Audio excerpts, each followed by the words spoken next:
Hello, everyone, and welcome back to the podcast today, where we dive into the latest and greatest in the world of electric vehicles and sustainable energy.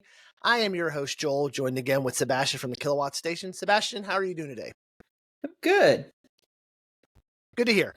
So today's episode is all about the future EV plans of Ford and GM, or we could say the lack of future EV plans of Ford and GM. These two legacy car manufacturers are making news recently due to their plans to pause or pull back on their EV projects and investments in favor of focusing on hybrid technology. Recent news from Ford, as reported by the New York Times, there's a link in the show notes. The automaker stated on Wednesday that it would delay the introduction of a new large electric pickup truck by 18 months to 2027. And they've decided to totally scrap the three-row electric sport utility vehicle. The company is also reducing the amount of money it plans to spend on electric vehicles in an effort to stem multi-billion-dollar losses on the technology, while adding plans to introduce a new electric delivery van in 2026. So now we're talking a new truck in 2027, no three-row electric EV SUV, and a delivery truck now for 2026. Also, the new medium-sized electric pickup truck is not expected until 2027. So Ford CFO John Lawler stated on a conference call that investments in electric vehicles would now count up to 30% of Ford's capital budget, down from the 40% projected. Last month, Ford reported that its electric vehicle division had lost $2.5 billion in the first half of the year before certain expenses were taken into account. The company overall made $3.2 billion. So, Sebastian, what are your thoughts on Ford's EV plans moving forward, or with right now only 2 electric vehicles on the market for Ford? Yeah, so ultimately, I'm a little worried about how this is going to work out for Ford. I mean, Ford's a big company. They're big boys. They hopefully maybe know what they're doing, and maybe I just don't. But, for me, I look at their current, 2 models that they sell in the US, which are the Lightning and the Mach-E, which are both fine EVs, but they both have their own downfalls, For example, the Mach-E is fine. It does most of the important things right, but it's not really exceptional in any category. The Lightning is one of my favorite EVs personally, but it's also competing in a very, very difficult market because it has to win over full-size truck buyers. That's predominantly, that's who's moving in. Who would buy a Lightning was people that are truck buyers, and truck buyers for the most part aren't really into EVs yet. They want range, they want towing capacity, they want, to be able to stop for 5 minutes and then get on the road again. That's what your typical truck buyer wants. And so, the Lightning doesn't necessarily deliver it. Now, there's plenty of people the Lightning makes perfect sense for. Plenty of people buy trucks and never do truck stuff with it. But, ultimately, it's just kind of that, it's just the thing. And there's a lot of competition, like especially for the Mach-E, for example, in that kind of mid-sized crossover space. There's tons and tons of competition, and there's a lot of competition that at this point is better than the Mach-E. This is a vehicle that was introduced in 2021, so a lot of its technology is from before 2021 from being developed. And so, and kind of same thing with the Lightning, it's just based on a gas F-150 technically, but still, introduced kind of 2021, 2022. So that technology, had been in development for a couple years at that point by the time the vehicle came out.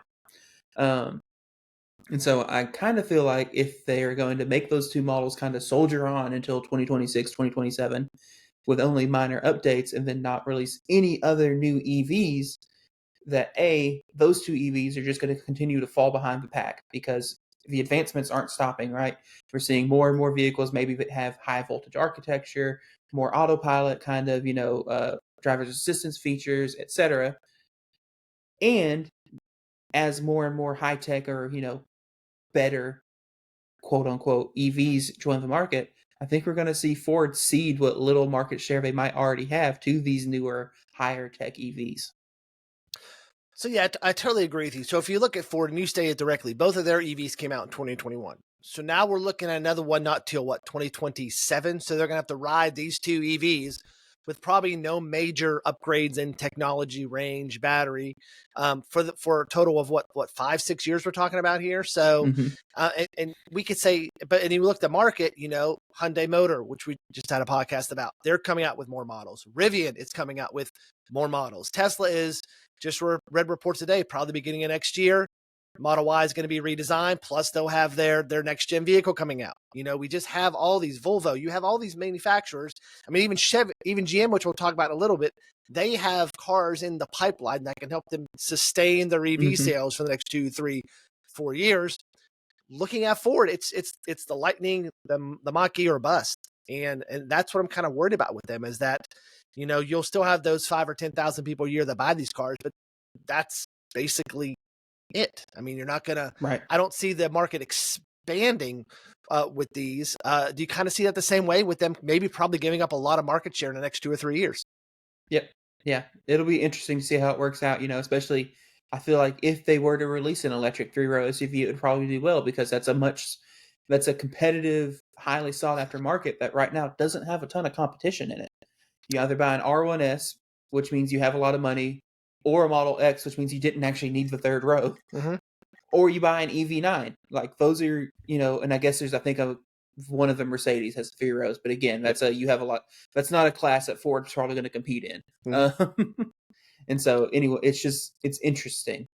We'll see how it works out. It would have made sense for them to release a 3-row electric Explorer. I mean, you probably could have built it on a similar platform, maybe to the F-150. I don't know how that would work, but it probably wouldn't have taken much redesign to put out a 3-row electric, SUV. And a Ford Explorer EV would make perfect sense for that. I mean, and maybe that's something they could have came out with this year to kind of sustain them for the next 2 or 3 years. So now you have a mid-size SUV, and then you have your larger SUV. Now you have trucks. You covered all 3 bases for your EV market to help them to move forward. But I guess they're going to gamble and say, hey, no new EVs until 2027, where we'll probably have another truck coming out. Maybe not. So.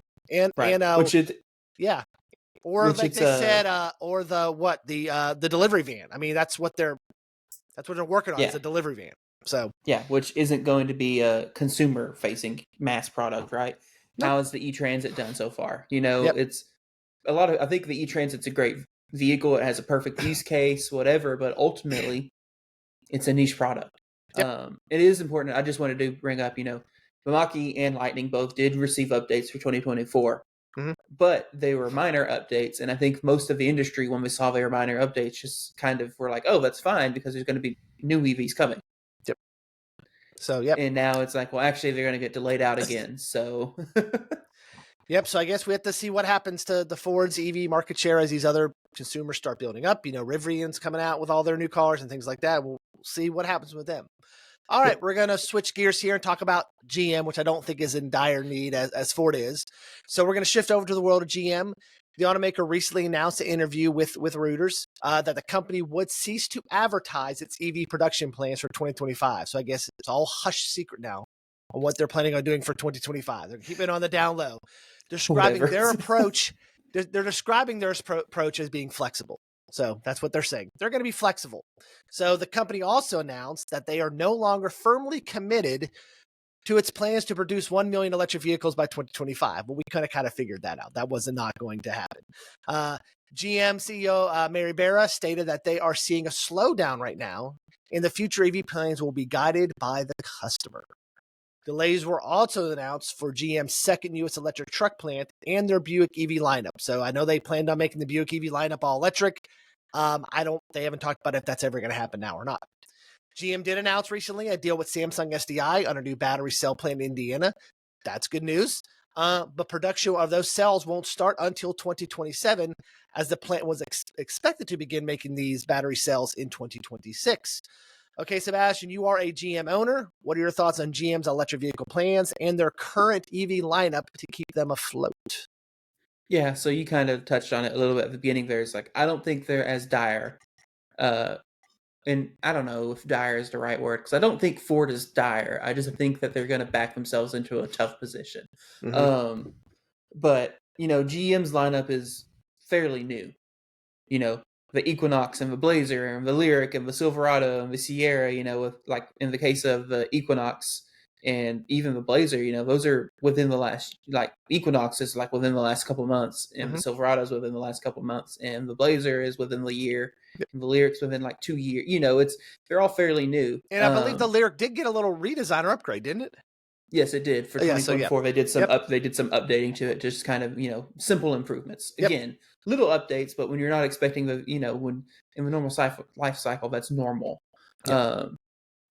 But it's just they're not fighting an aging platform. Like I feel like Ford is going to be, not that Ford's is an old platform currently, it's just not cutting edge. Yeah.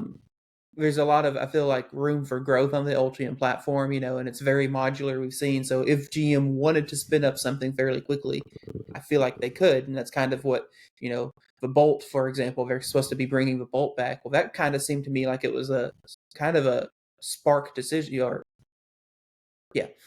just kind of a sudden decision.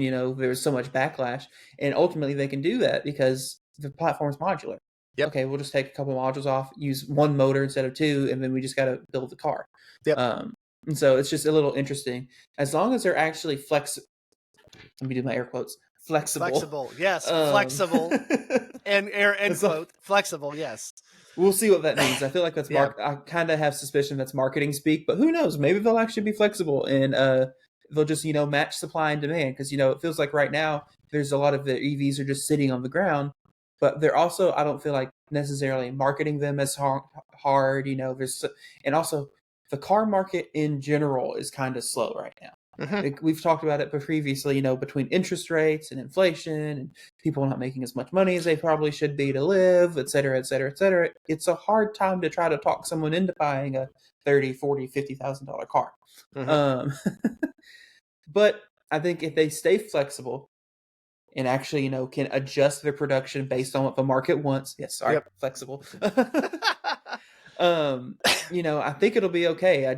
We'll have to see if they can actually keep kind of supply and demand in check, because it's never a good situation when you have a ton of EVs just sitting on the ground, because next thing you know, you're having to sell them super cheap. But we also don't want to be in a situation where, you can't get your hands on them, and then dealerships start charging $20,000 market adjustments. So yeah, I totally agree with you. I mean, when I drive past the lots, I'm on my way to and from work, I pass a couple GM lots and things like that, a couple Chevy lots. I see maybe 2 or 3 on the lot right now. It's not like a huge. I mean, I passed a dealership today. I think I saw 2 Blazers and an Equinox. So it's not, it's not huge. And from what I hear from dealers, they're selling them. A lot of people are leasing them, which is fine. But they are selling. They're not keeping them on a lot for a long time, which is good. But I totally agree with you. Like, these are new cars that GM can tweak over the next couple years. Not major, but minor tweaks. Maybe with software updates, maybe with other things that they can do to kind of make these cars a little bit better. But all these cars, like you said, are relatively new in the platform. Like, the Sierra, the Lyriq just got refreshed. You have the Blazer, which just came out 6-8 months ago, and the Equinox just came out a few months ago. So these cars can now begin their way through the market. And I'll say they're at competitive price points. The Equinox and the Blazer are at competitive price points. We're not talking about very expensive cars here. We're talking cars that range from the $40,000 to $60,000, $70,000 range with the Lyriq. So, and then a lot higher than that with the truck. But we all know that once that truck's, those prices will start coming down once it hit the used EV market. I mean, I believe it's important to note. Yep. Too, for GM, most of their EVs currently qualify for the federal tax credit. Mm-hmm. The Mustang Mach-E, for example, from Ford doesn't, because of its manufacturing. I think the Lightning does, as long as you keep the MSRP below $80,000. But GM, as far as I know, the Equinox, the Blazer, the Lyriq, and I think even the more entry level Silverados, like your work trucks, qualify for the $7,500 tax credit. So, if you talk about, I think the Equinox is supposedly going to, I say supposedly because they haven't built one yet, but if the 1LT is going to be $35,000, well, after a $7,500 tax credit, you're talking $27,500. Yep. That's not bad. Nope. That's about what you'd pay for a gas Equinox. Like, that is actually price comparable. So it's just, if they can actually keep promises, which who knows? They also say they're going to build 1 billion EVs by 2025. And they're going to be flexible. So Mary led. They're not. You're right. They're not making the 1 million EVs by 2025. Yeah, that's not gonna happen. So it's hard to believe promises when they've not been kept. But if they can actually manage to do what they say they will do, I think they will be okay. So if you had to choose between a Ford or GM car right now, what would you choose? Knowing what's going on with these two, if you had to choose between the two, which one would you choose? It's tough. Yep. It really is. Because, like, as much as I just kind of bashed on the Mach-E and the Lightning a little bit for being old, I Yep. really like the Lightning. And I don't know anyone who owns a Lightning that doesn't like the Lightning. Yes. You know what I mean? I mean, it rides like a nice. I mean, I've ridden in one. I've driven one. It rides just like a nice, solid truck. I mean, it kind of just floats when you drive it. I mean, it's really just a really nice car. Am I going to tow with it? No, I'm not going to tow with it. Right. But but like you said, the most people who want an F-150 are going to be people who maybe tow a boat or go camping, and that's just not what it's built for. So yeah, it's built for. But, on the GM side, you're getting probably better, like, newer technology. You're getting the kind of the Google infotainment system and Super Cruise or whatnot, and then you're getting kind of like if you're comparing truck to truck, right? The Lightning is a 400-volt truck.